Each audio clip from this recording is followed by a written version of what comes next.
ভাইরে বাংলাদেশের যেভাবে একের পর এক তারকা এবং বড় বড় ফুটবলাররা বাংলাদেশের দলে যোগ দিচ্ছে, তাতে করে আমার বন্ধু মাসুদ বলছে যে 2026 সালের বিশ্বকাপ না খেলতে পারলেও পরবর্তী কোনো বিশ্বকাপে বাংলাদেশ খেলবে। কারণ এক হামজা দেওয়ান চৌধুরী বাংলাদেশের হয়ে একটি ম্যাচ খেলেছে, আর এই একটি ম্যাচ খেলেই বাংলাদেশ এক লাফে দুই ধাপ উপরে চলে গেছে।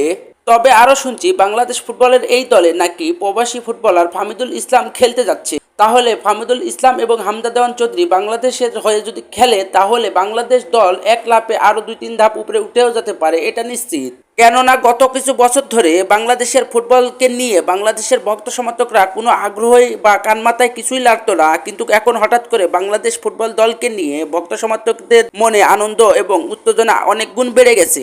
এছাড়াও আমার বন্ধু নাইম বলছে যে একের পর এক এভাবে যদি বাংলাদেশে বিদেশি বড় বড় মানের প্রবাসী ফুটবলার খেলতে আসে, তাহলে 2026 সালের বিশ্বকাপ না খেলতে পারলেও পরবর্তী বিশ্বকাপ খেলবো এবং বিশ্বকাপ ছিনিয়ে আনতে পারবো আমরা। আমি ওকে বলছি, তুই বাংলাদেশকে নিয়ে যে স্বপ্ন দেখছিস, এই স্বপ্ন কি কোনোদিন পূরণ হবে, না আমরা এই স্বপ্ন দেখেই মরতে পারবো?